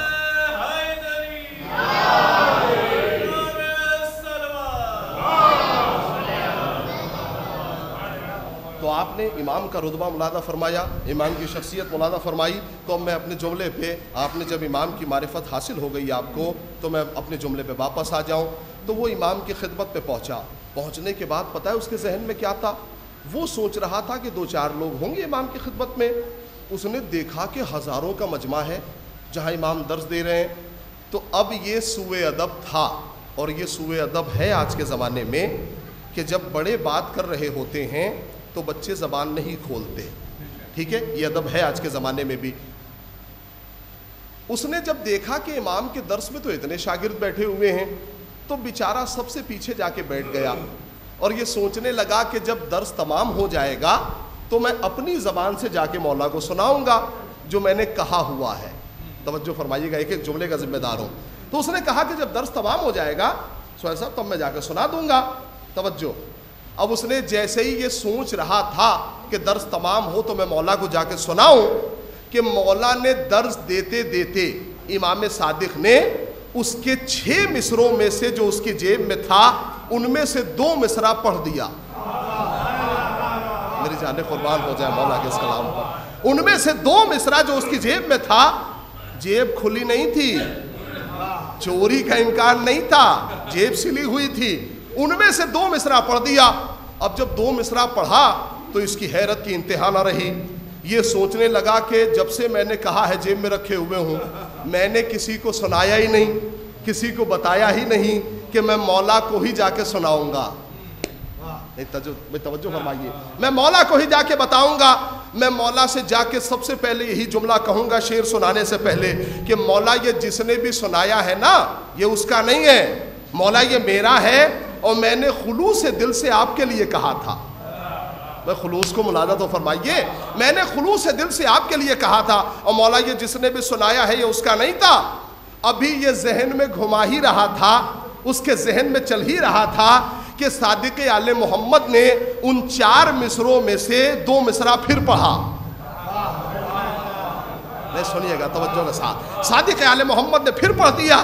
میرے عزیزوں اب سوچنے لگا کہ میں درس ختم ہونے کا انتظام نہیں کروں گا, میں فوراً جا کے امام کو بتاؤں کہ مولا یہ شعر میرے کہے ہوئے ہیں, یہ کسی نے کہا نہیں ہے, آپ کو کس نے بتا دیا, آپ کو کیسے خبر ہو گئی. میرے عزیزوں ابھی یہ ذہن میں چل ہی رہا تھا کہ آخر کے جو 2 مصرے تھے نا اسے بھی امام نے پڑھ دیا. اب جب پڑھا تو اس کی حیرت کی انتہا نہ رہی. اب اس نے درس ختم ہونے کا اہتمام نہ کیا, انتظار نہ کیا, مجمع کو چیرتا ہوا امام کی خدمت میں آ کے کھڑا ہو گیا. اب امام کے سامنے کھڑا ہوا ہے, سانس بالکل پیٹ سے باہر تھی.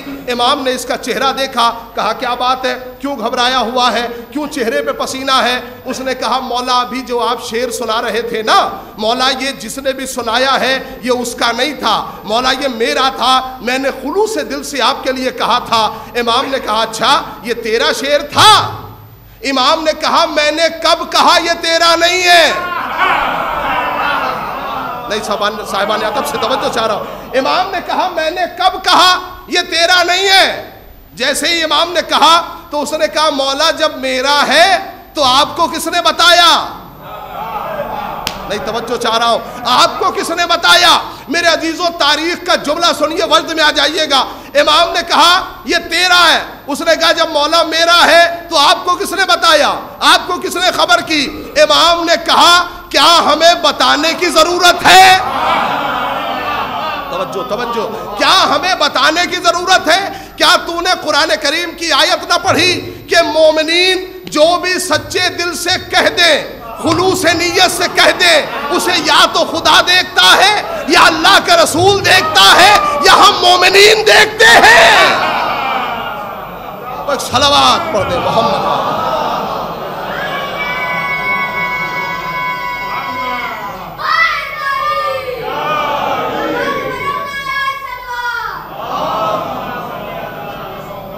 آگے آگے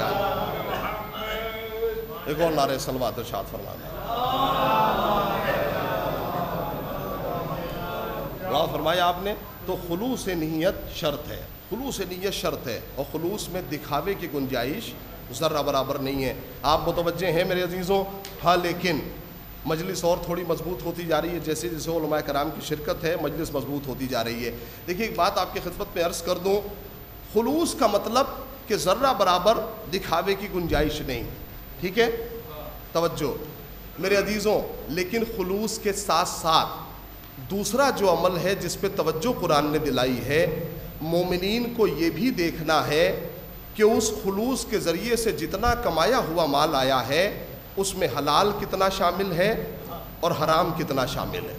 تھوڑی توجہ اور بڑھائیے گا، اس مطلب کو میں آپ کی خدمت میں بہت اچھا آپ سماعت کر رہے ہیں، میرا دل بہت لگ رہا ہے۔ اس قرآنی مطلب کو یہاں نہیں پڑھا جائے گا تو اور کہاں پڑھا جائے گا؟ کہا جو بھی خلوص کے ذریعے سے کمایا ہوا مال ہے اس میں دیکھو حلال کتنا اور حرام کتنا۔ دیکھیے حلال کمایا ہوا مال کم ضرور ہوتا ہے لیکن اس میں برکت بہت ہوتی ہے، میں اس سے سادہ زبان میں نہیں پڑھ سکتا، اس میں برکت بہت ہوتی ہے، لہٰذا چلتا بہت دیر تک ہے۔ لیکن جو ادھر ادھر سے آیا ہوا مال ہے برکت نہ ہونے کی وجہ سے ختم بہت جلدی ہو جاتا، اور ہم بار بار پوچھتے ہیں کہ کیسے جلدی سے ختم ہو گیا، کیوں نہیں برکت ہو سکی؟ توجہ فرمائیے میں کیا کہہ رہا ہوں۔ میرے عزیزوں قرآن نے کہا کہ کچھ ایسے طریقے ہیں جو تمہیں حرام سے بچائیں گے، رزق حلال کے ذریعے سے اپنی زندگی کو گزارو۔ آئیے ذرا قرآن سے پوچھا جائے کہ وہ کون کون سا طریقہ ہے۔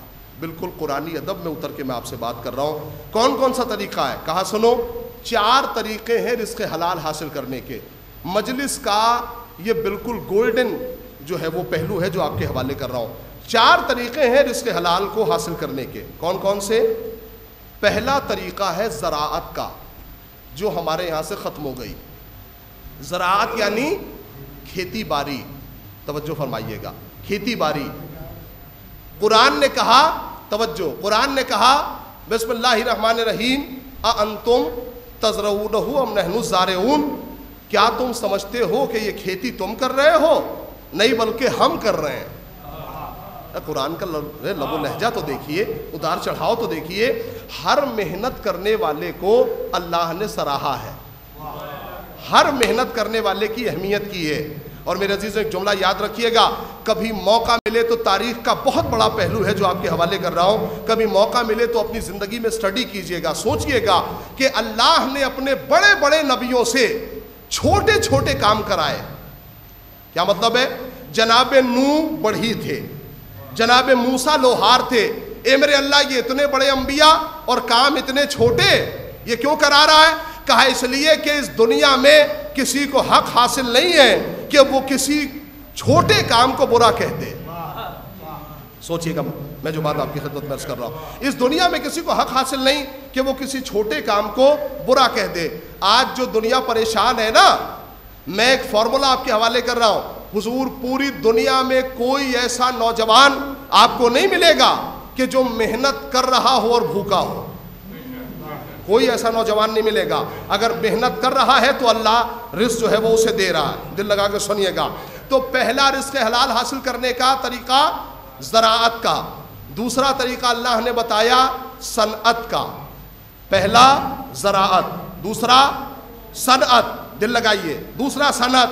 تیسرا طریقہ اللہ نے بتایا رزق حلال کا تجارت کا، اور اسی لیے معصومین نے کہا کہ تجارت میں 90-95% کا فائدہ ہے، بہت بڑا فائدہ ہے۔ آج کی اس حکومت میں یہ بھول جائیے کہ نوکری ملے گی، تو جب نوکری نہیں ملے گی تو دوسرا طریقہ کون سا ہے؟ میں تجارت ہی تو بچی، تجارت کا۔ میرے عزیزوں میں جس بات کو کہنے جا رہا ہوں بڑی حساسیت ہے اس جملے میں۔ پہلا زراعت، دوسرا صنعت، تیسرا تجارت۔ میرے عزیزوں اگر ان تینوں چیزوں کو تاریخ اسلام میں ایک جگہ پر دیکھنا ہونا تو تنہا حضرت علی کی ذات ہی کافی ہے۔ اس نے اپنے باغ میں مزدوری کی، زراعت کا کام انجام دیا، نبی کی جوتیاں سلیں، صنعت کا کام انجام دیا، لیکن علی نے یہ جو دونوں کام کیے ہیں یہ جاگتے ہوئے۔ اللہ توجہ فرمائیے گا، میں لکھنؤ کے ادب میں گزارش کر رہا ہوں آپ سے، علی نے دونوں کام کیے جاگتے ہوئے، لیکن جو تجارت کی ہے وہ جاگتے ہوئے بھی کی اور سوتے ہوئے بھی کی۔ اگر جاگتی ہوئی تجارت دیکھنی ہے تو میسم تمار کی دکان پر خورمے کی تجارت، اور اگر سوتی ہوئی تجارت دیکھنی ہے تو بستر پیغمبر پر تجارت۔ توجہ ہے آپ حضرات کی؟ اگر سوتی ہوئی تجارت دیکھنی ہے تو بستر پیغمبر پر تجارت دیکھ لیجئے۔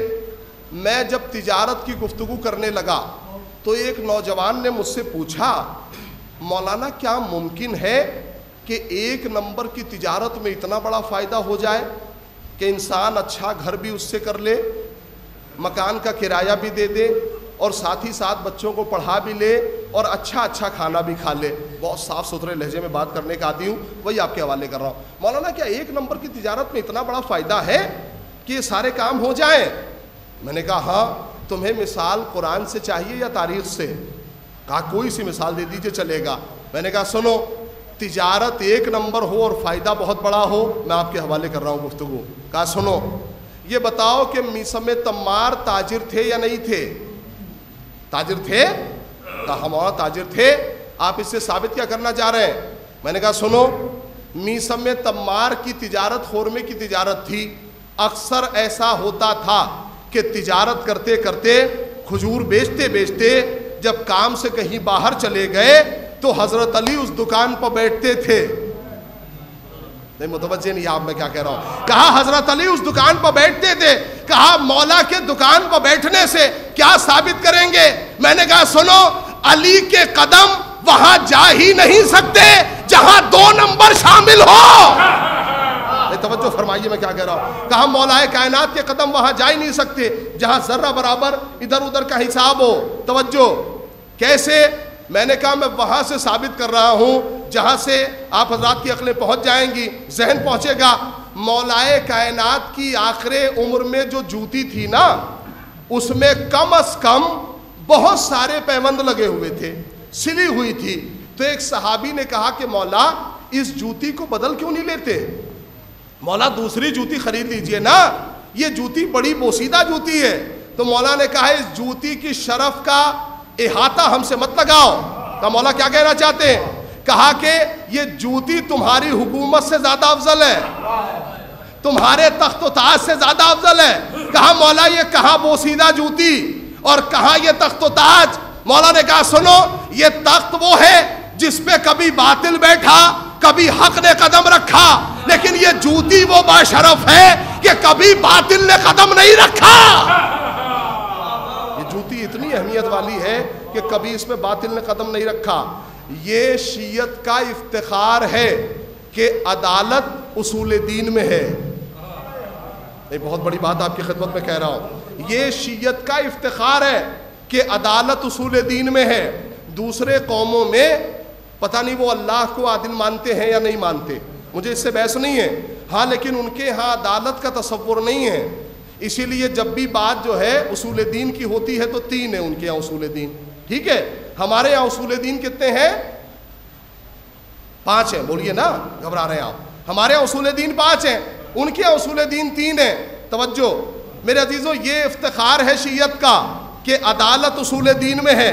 علماء موجود ہیں. عدالت کہتے کسے حضور؟ عدالت کی جب تعریف کی گئی تو کہا گیا یضع الشیء علی محلہ, جس چیز کی جو جگہ ہو وہاں رکھنا ہی عدالت ہے. یہ اتنا بڑا مجمع ہے اور اس کے حوالے ادب کر رہا ہوں. جس کا جو مقام ہو اسے دینا ہی عدالت ہے, اسے رکھنا ہی عدالت ہے. اگر میں منبر کے لائق نہیں ہوں تو مجھے بٹھا دینا ظلم ہے. بھائی میرے عزیز میں بہت بڑا جملہ آپ کی خدمت میں کہہ رہا ہوں. اگر میں لائق نہیں ہوں تو مجھے بٹھا دینا ظلم ہے, اور اگر میں منبر کے لائق ہوں تو مجھے ہٹا دینا ظلم ہے. اب سمجھ میں آیا کہ حضرت علی کے ساتھ کیوں عدالت سے کام نہیں لیا گیا؟ چونکہ جو جگہ تھی وہاں سے ہٹا دیا گیا. اسی لیے میرے مولا جب اس منبر پہ بیٹھے ہیں نا, اور لوگوں نے کہا کہ یا علی آپ وہاں کیوں بیٹھے جہاں ہمارے بزرگ تو کبھی بیٹھے ہی نہیں, انہوں نے بڑا احترام کیا. تو مولا نے ایک ایسا جملہ کہا جو سنہرے حرفوں سے لکھا ہوا تھا. مولا نے کہا الحمدللہ علی احسان قد رجع الحق علی مکان. احسان ہے خدا کا کہ آج حق پھر اپنی جگہ واپس آ گیا. صلوات پڑھے نا محمد والے محمد.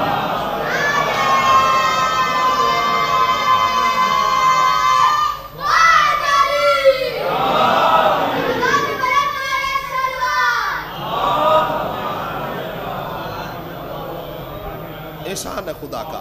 بڑا اچھا آپ کا ادب ہے, بہت اچھا سماعت کر رہے ہیں. دیکھیے اس سلسلے کی آخری بات ہے، دل لگا دیجئے گا، بڑا خوبصورت مرحلہ ہے. میں نے آپ کی خدمت میں رزق حلال حاصل کرنے کے 3 طریقے پڑھ دیے، یہ آخری طریقہ ہے، اسے دل لگا دیجئے گا. چوتھا طریقہ رزق حلال حاصل کرنے کا ہے محنت. میں نے کتنی چیزیں آپ کی خدمت میں بتائیں؟ 3: زراعت، صنعت اور تجارت. چوتھا طریقہ ہے محنت. اچھا، محنت کی اہمیت کس سے پوچھیں؟ یہ کون بتائے گا؟ توجہ نوجوانوں، محنت کہتے کسے ہیں؟ آئیے قرآن سے پوچھیں. جب جناب مریم کو درد ذیل لائق ہوا تو مریم اپنے گھر والوں کو چھوڑ کے ایک مشرقی علاقے کی طرف چلی گئیں. جناب عیسیٰ کی ولادت ہوئی. اب ولادت کے بعد غذا کی ضرورت ہے. قدرت نے آواز دی، وَحُزِّی إِلَيْكِ بِجِزْءِ النَّخْلَةِ تُسَاقِطْ عَلَيْكِ رُطَبًا جَنِيًّا.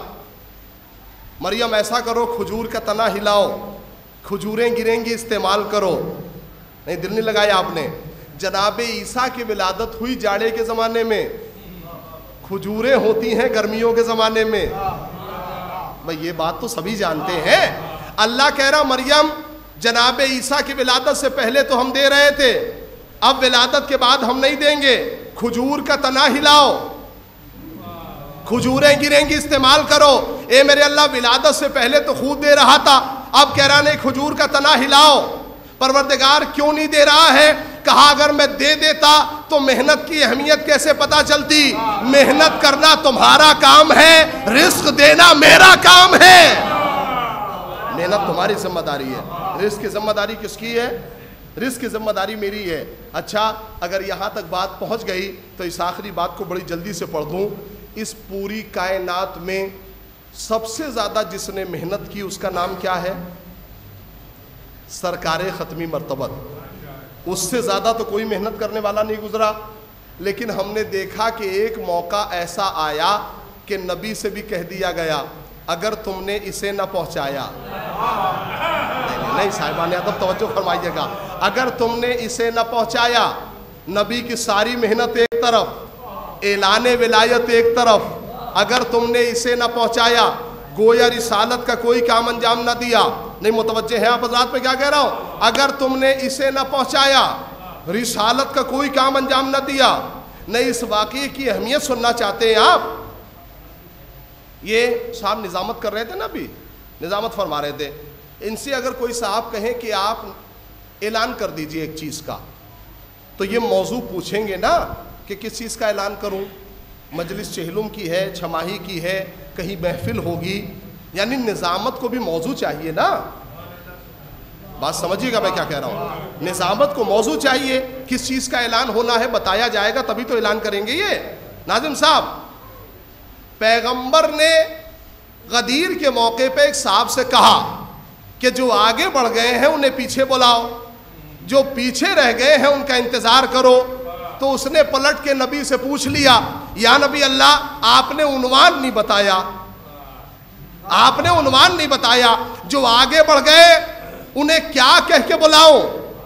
بھائی پیچھے والوں کا انتظار تو کر لوں گا، وہ آگے آ جائیں گے، لیکن جو آگے بڑھ گئے ہیں انہیں کیا کہہ کے بلایا جائے؟ وزن میں آ جائیے گا، جملہ سنیے. جو آگے بڑھ گئے انہیں کیا کہہ کے بلایا جائے؟ نبی نے کہا ان سے کہو حیا علی خیر العمل. اب تو سمجھے آپ؟ کہا حیا علی خیر العمل. بھائی اب تو سمجھ میں آیا کہ ہمارا کوئی کام اصول سے ہٹ کے نہیں ہے. حیا علی خیر العمل یعنی میرے عزیزوں نبی نے یہ اعلان کر کے بتا دیا کہ نماز عمل ہے، روزہ عمل ہے، زکوٰۃ عمل ہے، حج عمل ہے، لیکن ولایت علی خیر عمل ہے. توجہ ہے آپ؟ کہا کہ روزہ عمل ہے لیکن ولایت علی خیر عمل ہے. اور بالکل آخری جملہ رہ گیا، کہا ولایت علی خیر عمل ہے، اور جس کے پاس یہ خیر عمل ہے اسے کبھی مخالف سے ڈر نہیں لگتا. آخری بات اور زحمت تمام. کہا کہ جس کے پاس یہ خیر عمل ہے نا اسے کبھی کسی شے سے ڈر نہیں لگتا. اور یقین جانیے جس کے پاس شرافت و ولایت ہو اسے کسی سے گھبرانے کی ضرورت نہیں ہے. یہ بات میں نہیں کہہ رہا ہوں، یہ بات امام حسن نے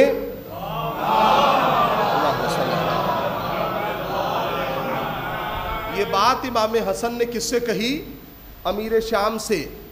امیر شام کے دربار میں کسی مصلحت کے تحت امام حسن تھے، اس نے کہا کہ حسن میں تم سے اچھا ہوں، میں تم سے بہتر ہوں۔ تو امام نے اس کی آنکھوں میں آنکھیں ڈال کے کہا دیکھیے شرافت کا مطلب چپ ہونا نہیں ہے، شرافت کا مطلب جو جیسا ہو اس کی اوقات یاد دلانا ہے۔ کیسے کہا؟ کہا کہ حسن میں تم سے اچھا ہوں، میں بزرگوں سے داد چاہتا ہوں اپنے لہجے کی، توجہ فرمائیے گا۔ کہا کہ میں تم سے اچھا ہوں، تو امام نے کہا کہ تو اور مجھ سے اچھا، تو اور مجھ سے بہتر، یہ امکان ہی نہیں ہے۔ نہیں، امام نے یہ نہیں کہا، بلکہ قرآن کی ایک آیت پڑھی، الخبیثات للخبیثین والطیبات للطیبین۔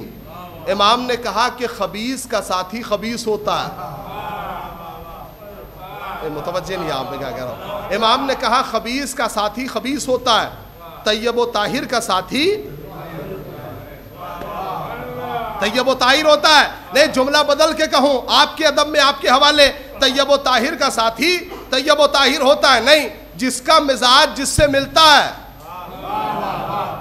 بھائی وہ اس کا ساتھی کہلاتا ہے، وہ اس کا ہمنشین کہلاتا ہے۔ اسی لیے نبی نے اس کا ہاتھ اس کے ہاتھ میں دیا تھا جس کا مزاج جس سے مل رہا تھا۔ بھائی اس سے بڑا جملہ نہیں ہو سکتا آج کے ادب میں۔ کہا جس کا مزاج جس سے مل رہا تھا اس کا ہاتھ نبی نے اس کے ہاتھ میں دیا۔ نہیں، جملہ سنیے، طیب و طاہر کا ہاتھ طیب و طاہر کے ہاتھ میں۔ میں پورا واقعی آپ کا سنا ہوا ہے، میں صرف تصویر کھینچ رہا ہوں۔ طیب و طاہر کا ہاتھ طیب و طاہر کے ہاتھ میں، خبیث کا ہاتھ خبیث کے ہاتھ میں۔ میں کہوں گا یا نبی اللہ، سب کا ہاتھ تو سب کے ہاتھ میں دے دیا، اپنا ہاتھ کس کے ہاتھ میں دیجئے گا؟ اپنا ہاتھ کس کے ہاتھ میں رکھیے گا؟ نہیں، اچھا لگ جائے تو دل لگائیے گا میرا بھی۔ اپنا ہاتھ کس کے ہاتھ میں دیجئے گا؟ کہا جس کا مزاج جس سے مل رہا تھا میں نے اس کا ہاتھ اس کے ہاتھ میں دے دیا، اپنے لیے اسے چنا جس کی طہارت کا یہ عالم تھا کہ اللہ نے ولادت کو اپنا گھر دیا تھا۔ ماشاءاللہ، توجہ ہے، کہا میں نے اپنے لیے اسے چنا۔